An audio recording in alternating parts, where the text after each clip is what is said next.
partner si Engineer Frank Makapagal po. Thank you. Total, Maraming salamat po. tuloy, hindi ko nabati ng magandang pagbati ang ating panauhing Hindi, pandemya. wala pa. I-introduce pa lang natin. Ay, sorry. Kasama na po natin. Ayun. Ewan ko kung totoo, magkamukha ba kami?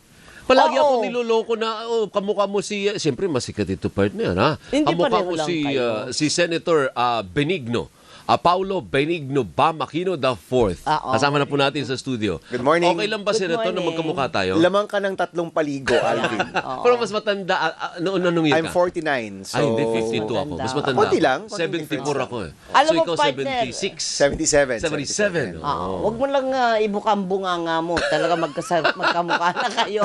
Mas maalam yun, partner, ha? Ang chairman po ng Senate Committee on Basic Education, hiniram lang namin kay KD, pero ang kondisyon, pakawalan siya kaagad dahil siya lang nag-iisang guest ni Davila. Oh, sige. Kasi hiniram lang natin saglit.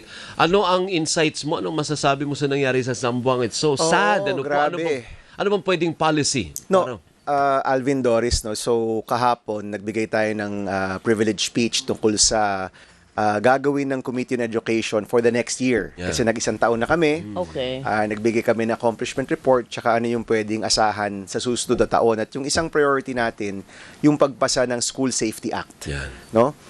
Mahalaga po ito, isa po itong panukala na siyang magpapatibay ng seguridad sa ating mga eskwelahan, no? Paglagay ng mga CCTV, pagdagdag ng mga security personnel, whether security guards or security volunteers, pagkakaroon ng presence ng kapulisan, pagkakaroon ng tulong sa ating mga kabataan pagdating sa kanilang mga pinagdadaanan, pagkakaroon ng school safety framework, dapat pag may nangyaring ganyang klaseng insidente, dapat mabilis kaagad umaksyon yung mga yung eskwelahan, yung local government, yung kapulisan.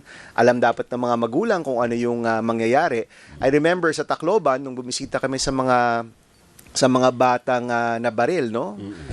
Yung mga magulang parang 3 hospital yung pinuntahan niya bago niya nahanap yung anak niya. Oh my goodness. Oo. Tapos yung isang nabaril naman, naglakad siya palabas ng eskwelahan, hawak-hawak niya yung liig niya, dito lumabas yung bala. Tapos may nakita lang siya ng rider, tapos pinasakay siya, dinala siya sa ospital. And then yung siguro kasi pataas ito yung private hospital sa Tacloban, yung ACE, no? Pataas yung driveway niya. Hindi na siya inakyat, yung bata mismo inakyat yung driveway, pumasok siya. Akala ng mga tao sa ACE, masakit yung ngipin kasi nakaganto. Hindi nila alam na May nabaril sugat, na pala. may sugat. Oh, may bullet wound siya dito, no? So, ibig sabihin nun, hindi rin malinaw ano yung patakaran kapag may nangyaring ganyang klaseng insidente, anong hospital sila pupunta, yung mga parents, ano yung maaasahan. Walang protocol. Wala. So, ito yung tinatawag naming school safety framework na dapat meron tayo on a national level and on a local level na pinagkasunduan ng local government, ng mga magulang, ng mga guro, ng mga estudyante, ng student council.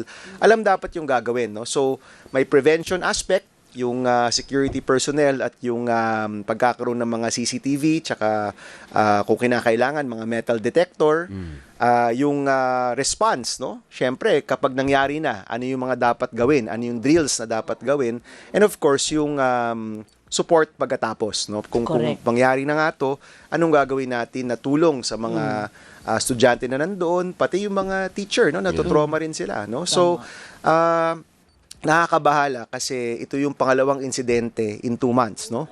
June po yung Tacloban, ito po August. Nung June pa lang, sinabi na natin, no, na kailangan maging mas matibay yung mga sistema, yung mga protocol, kailangan maging mas maalam tayo dito. Siguro yung pakiramdam na hindi naman to nangyayari sa Pilipinas. Baka kailangan mag-iba na yung ating pananaw, no? Kasi Pwede talaga. nung una itong nangyari, yan ang pakiramdam ng marami. Kahit ako, ito nangyayari to sa Amerika, di naman to nangyayari sa Pilipinas. Siguro, baka ano lang siguro, sabi ng mga iba, o baka one time lang yan, pero hindi eh. Hindi, Nagbabago nasundan na po eh. ang panahon. Nagbabago na po ang panahon. Kailangan mas matibay tayo pagdating sa seguridad. And right now, ang panawagan namin kahapon, ipasa natin to, School Safety Act, para masigurado natin na yung eskwelahan natin ligtas, nandyan yung seguridad, at para ma-prevent na po natin yung gantong klaseng mga insidente. What is your stand dun sa dapat ibawal yung social media? Yung Nag-file Roblox rin na po yan. ako. Nag-file rin po ako ng pagbabawal ng social media under the age of 15. I think it's going to pass. So ano po ito pagdating ko sa school safety, hindi lang naman po yung School Safety Act yung panukala, no? Nandyan po yung School Safety Act, nandyan yung pagbawal ng social media under the age of 15. Kahapon si Senator Erwin Tulfo nagbanggit rin ng panukala tungkol sa mas striktong paggamit ng firearms, no? So, hindi lang po isang batas ang magtatackle ng problemang ito, no? Siguro po iba't ibang mga batas 'yan. Taken together, 'yan siguro yung magandang solusyon. Pero yung committee ho namin, yung Basic Education, nung kami nakafocus sa School Safety Act. Pero doon po sa pagbaban ng social media, may mga batas, may mga bansa na gumawa na niyan. Yes. At meron Australia, silang mga pag-aaral na nagsasabi na hindi naging epektibo. Well, yung kanilang implementation, Doris, no? Of course, nasa implementation yan.